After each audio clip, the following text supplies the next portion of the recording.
Bonjour à tous et bienvenue sur Chronicles, et aujourd'hui on se retrouve pour une partie Star Realms.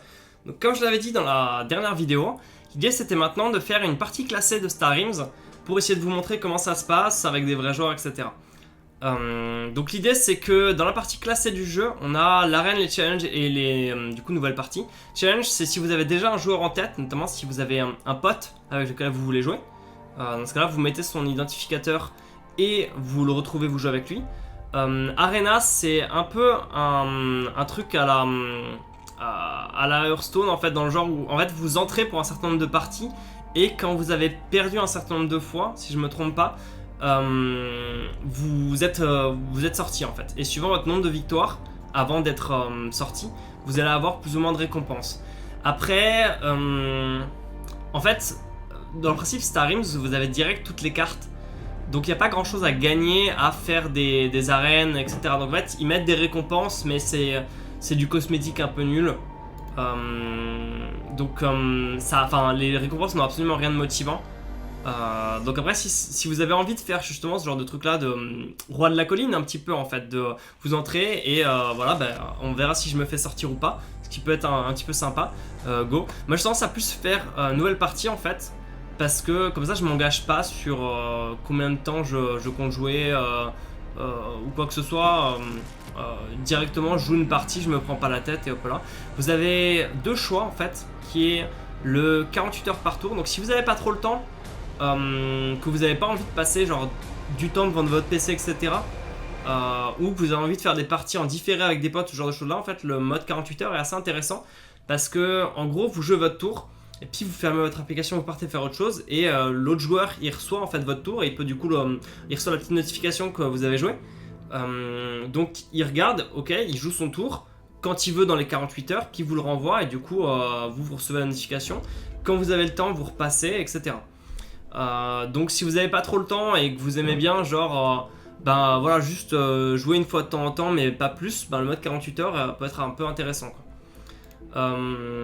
Sinon le mode en temps réel, vous avez 1 minute par tour je crois, avec il y a un timer qui est bien fichu en fait, qui est que si vous êtes juste en train de réfléchir et de rien faire, votre timer descend, mais à chaque fois que vous jouez une carte, vous gagnez un petit rap de timer. Donc l'idée c'est de punir les gens qui mettent 15 plombes à réfléchir, mais que si effectivement on a beaucoup de trucs à faire, on puisse le faire. Donc c'est, de ce point de vue là, il est un peu mieux foutu que le timer de Magic Arena. Parce que sur Magic Arena, si on a 45 triggers, notre tour s'arrête. Et voilà, concrètement, on n'a absolument pas slow play, mais il y avait beaucoup de triggers sur le stack qui se résolvaient et on pouvait juste pas le faire plus rapidement. Donc voilà, il y a beaucoup de rage en ce moment sur Magic Arena à ce sujet. Donc voilà, je vais faire une partie en temps réel en espérant que mon adversaire sera réactif, mais normalement ça se passe bien. Et je vais jouer uniquement avec le corset. Donc j'ai les gambits et les cartes promo, mais voilà, je fais partie de ces puristes qui préfèrent le corset de Star Realms, qui préfèrent le corset de Seven Wonders, qui préfèrent voilà, juste j'aime bien le jeu de base en fait, je trouvais qu'il était bien foutu, et ce qui a été ajouté après, je suis moins fan. Qu'est-ce que j'ai fait? Oups. Voilà, donc là on a un temps de joueur et généralement ça va assez vite. Et l'idée ensuite c'est que vous avez un système de level. Voilà, c'est là que j'avais cliqué. Donc vous montez en niveau en fonction de votre nombre de victoires. Et en fait, plus quelqu'un est haut en niveau, plus vous savez qu'il a un ratio de victoires élevé. Ou en tout cas qu'il a gagné beaucoup de parties par rapport à son nombre de défaites. C'est plus du... C'est pas tant du relatif, c'est pas tant en pourcentage de victoires qu'en total. Donc là, je suis VS Margarita. Ridka, pardon. Qui est en train de faire son tour. Et ouais, en fait pour passer un niveau, c'est vous devez jouer et faire 9 victoires de plus que votre nombre de défaites par exemple. Le nombre changeant en fonction du niveau. À niveau 7, je dois gagner 7 parties de plus que je n'en perds. Et donc si vous êtes niveau 121, c'est que vous avez gagné 121 plus 120 plus 119 etc. parties de plus que vos défaites. Donc vous avez beaucoup joué au jeu et vous gagnez plutôt souvent. Alors, là du coup on est en début de partie. Donc je sais qu'un missile bot c'est assez intéressant comme investissement. Tout comme un trade bot. Alors je l'ai fait dans le mauvais sens là. Idéalement il faut commencer par la carte la moins chère pour que s'il y a une carte notamment à 4 là qui tombe et qui est très intéressante, vous ayez toujours la possibilité de la prendre. Voilà, et je vais partir sur un Explorer parce qu'il y a des cartes à acheter et qu'en début de partie c'est bien de construire son économie. Donc une Corvette, même si elle s'auto-remplace, elle fait un petit dégât. J'ai pas de carte jaune pour la rentabiliser et elle me fait pas avancer mon économie. Donc je préfère investir mes quelques thunes dans un Explorer pour essayer notamment de sécuriser le Command Ship qui, comme je le disais dans la vidéo précédente, est selon moi l'une des meilleures cartes du jeu. Donc là, de la même manière, je vais prendre le Survey Ship plutôt que la Battle Station parce que je cherche à construire mon économie.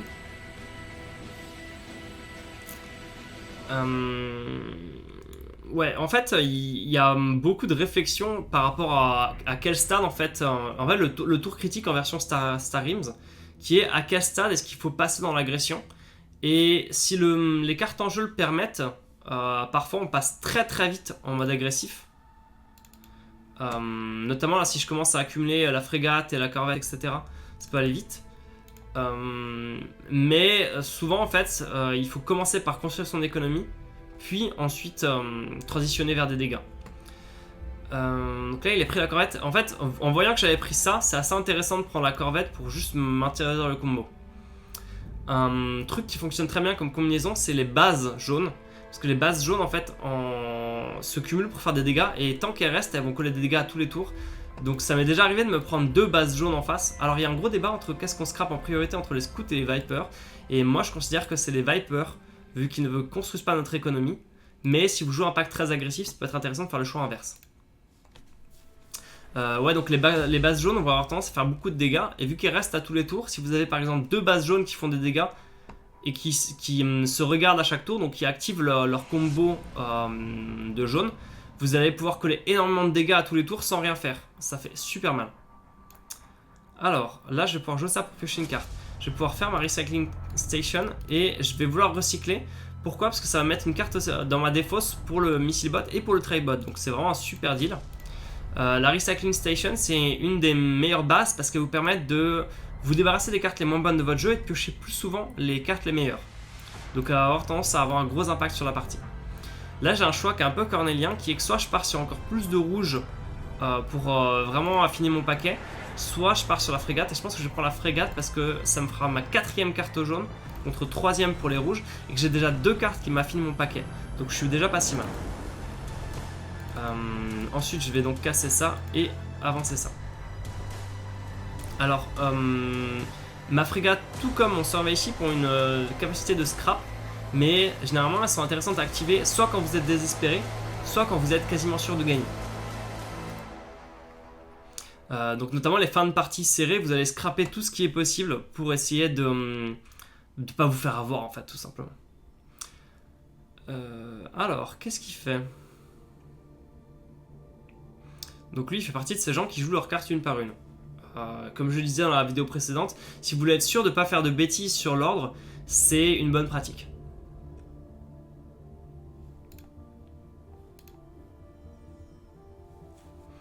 Hop, alors là, donc la station, elle me donne le choix entre un thune ou défausser 2 cartes et piocher 2 cartes.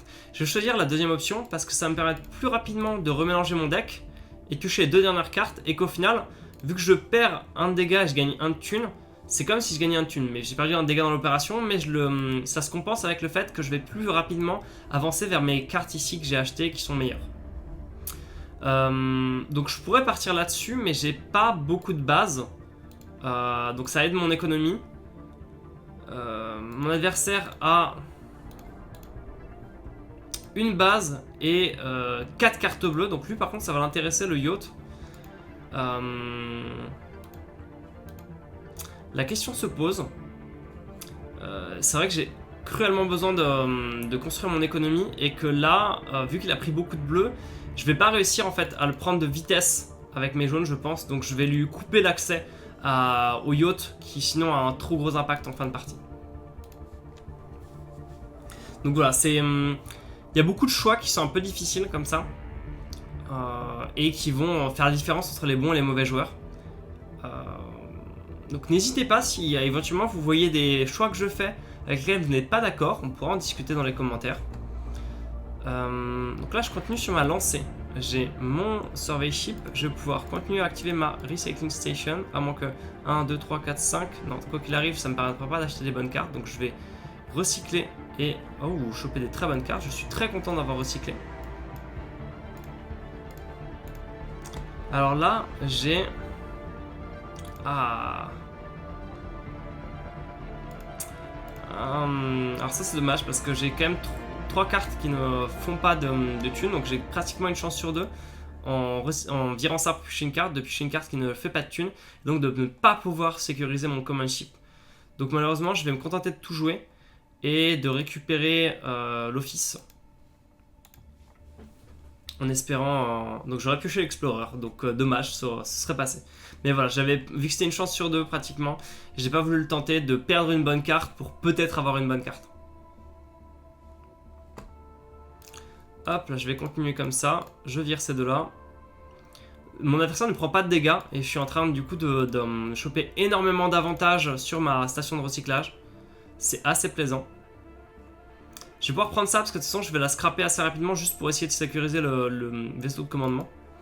Et pour une fois, donc j'aime pas trop prendre le Fighter, mais pour une fois en fait j'ai 4 cartes jaunes, donc ça va être ma 5ème, mon deck est assez fin. Elle fait quand même défausser une carte à mon adversaire, elle active mes combos, donc pour une fois je vais la prendre. C'est pas le timing idéal parce que je suis en train d'essayer d'arriver à le command ship et elle fait pas de thunes, mais je vais quand même prendre ce risque.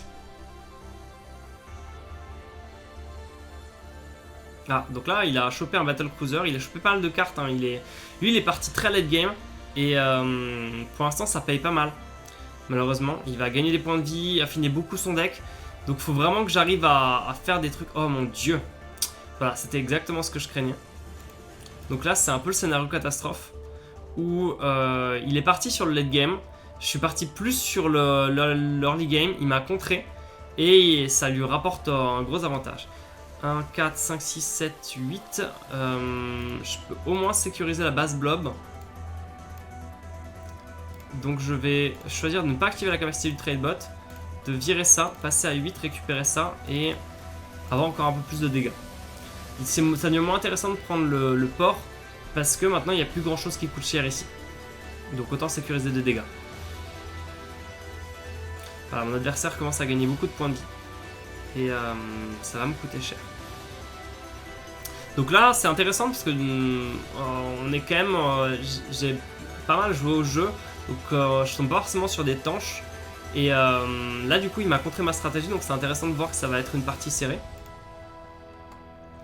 Donc j'ai 5. Le prochain vaisseau que je récupère va directement sur le dessus de mon deck. Je sais que j'ai ça au-dessus. Que j'ai pas beaucoup de blobs. Donc le RAM a beau avoir un super rapport qualité-prix, là il est pas très intéressant. Le supply bot est pas très intéressant non plus vu que j'ai déjà des trade bots, etc. Par contre j'ai un embassy yacht qui du coup compte le nombre de bases que j'ai en jeu. Donc, je pense que je vais prendre ça. Et un dernier explorer, ce sera probablement le dernier. Après c'est plus très intéressant. Mais voilà, on sait jamais. Donc vous voyez quand même que j'active des combos et que je fais défausser pas mal de cartes. Hein. J'avais un frégate et fighter, il a défaussé pardon, et fighter. Et il a défaussé 2 cartes, donc dont une base. Donc il a les vrais choix un peu chiants à régler. Il n'a pas assez de dégâts pour me tomber ma base. Il n'a pas assez Ah, donc carrément il scrape sa base pour casser la mienne, tellement il en a peur. Ça c'est super intéressant. Donc je m'en sors pas trop mal, j'ai un deck assez fin, j'ai pas mal de dégâts, j'ai peut-être moyen de faire des petits combos, j'ai une économie qui est pas aux fraises, donc ça se passe pas si mal. Je vais être obligé de sacrifier ma frégate parce que ça c'est bien meilleur et que sinon il pourrait la récupérer. Et je sais ce que je pioche, je peux me le permettre. Maintenant je regarde ça et... En fait, mes explorers sont mes seules cartes qui font mon économie actuellement, pratiquement. Vu que je suis en train de virer tous mes scouts. Donc si je vire mes explorers, je vais avoir du mal à acheter des cartes. Et vu probablement que mon adversaire vise vraiment le late game et a beaucoup de points de vie, je vais peut-être pas les sacrifier maintenant, je vais attendre un chouïa.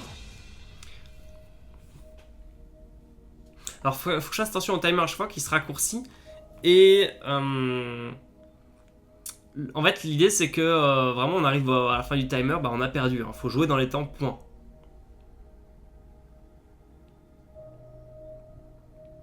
Ce qui fait que ça reste quand même un jeu assez dynamique. Alors voilà, comme prévu, il gagne 12 points de vie. Il a 8 de thunes, donc malheureusement, voilà, je vais mettre du temps à le tomber et ça pourrait me coûter cher. Lui, pour l'instant, il me met à 30 et j'ai pas de gain de points de vie moi, de mon côté. Donc les bases vont être un truc important. Si je peux sécuriser celle-là, qui est dans mes couleurs, qui a 6 de défense, qui fait des fois colle des dégâts, c'est impeccable.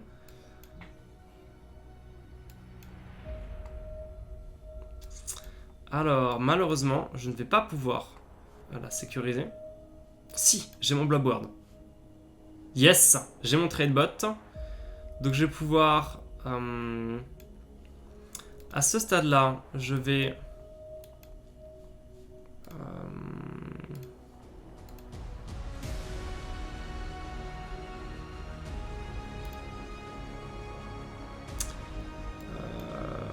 pas mal, pas mal. Donc je vais... Merde, j'aurais dû faire dans l'autre sens. Donc là j'ai mal joué parce que j'aurais dû scrap mon scout avec mon trade bot. C'est pas grave. On va faire avec. Je ne sélectionne pas ça, je prends ça. Je ne sélectionne rien ici. Et là j'ai commencé à scraper comme un gros sale parce que j'ai 20 de dégâts. J'ai un paquet très fin, j'ai beaucoup de combos. C'est l'heure d'arriver vers le kill. Ah, donc là j'ai un... Même si mon adversaire casse mes 2 bases ce tour-ci, j'ai encore 2 bases dans ma main et mon embassy haute, donc je vais piocher 2 cartes dessus. C'est bien, ça veut dire que c'est en train de payer mon petit investissement pour le long terme. Et ça évite que mon adversaire gagne encore plus de points de vie à chaque tour, bien sûr. Ça se passe très bien. Je suis assez content de la tournure de cette partie. Hop, je vais pouvoir recycler mes 2 scouts dont je ne veux pas. J'aurais peut-être dû acheter avant, mais je n'ai pas grand chose d'intéressant à acheter.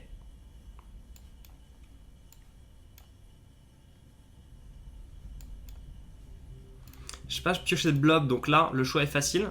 J'ai le choix entre coller 5 ou piocher une carte pour chaque blob que j'ai joué ce tour-ci. Je n'en ai pas joué, donc je vais prendre 5 de dégâts. À ce stade, j'ai 15. Hop, donc je vais scraper mon Explorer. Je suis en train vraiment de laisser tomber mon économie. Je vais... J'ai pas grand chose d'intéressant dans la zone ici malheureusement, c'est que des thunes. Au mieux j'ai la Blob Wheel. Qui me ferait une deuxième base verte, mais c'est franchement pas très intéressant. Donc je vais juste mettre tout ça là-dessus. Je vais pas piocher une carte là-dessus, on sait jamais, il pourrait piocher beaucoup de cartes à ce tour-ci. Je vais pas prendre le risque, je vais juste passer mon tour.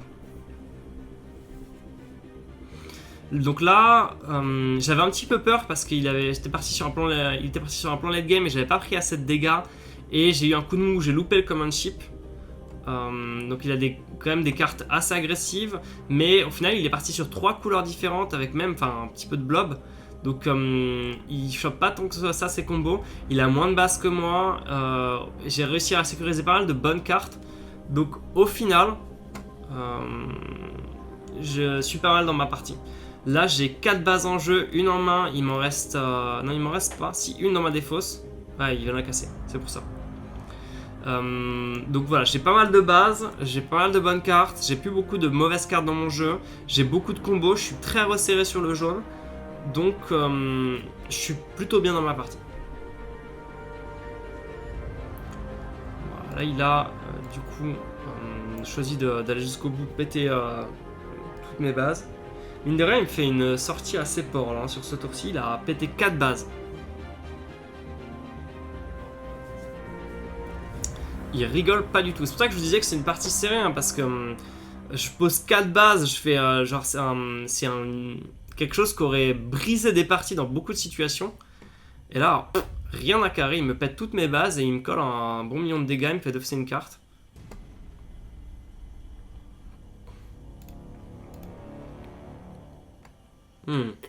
Et donc là, on voit qu'il est en train de partir vers le kill. Il a scrappé une de ses meilleures cartes pour piocher une carte de plus.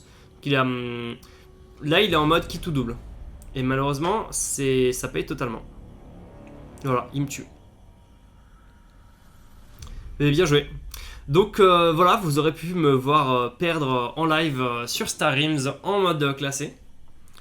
Donc belle partie. Donc si on fait un petit peu le récap de la partie, moi j'ai vu des cartes agressives et j'ai directement privilégié du coup les cartes agressives.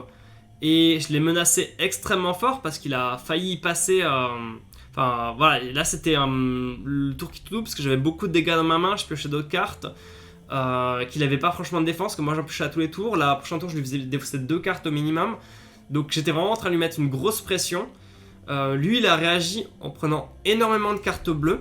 Donc c'est face à l'agression, gagner un maximum de points de vie, sécuriser au maximum son économie, ce qui veut dire qu'il a pu se piocher, se récupérer les meilleures cartes grâce à la qualité de son économie.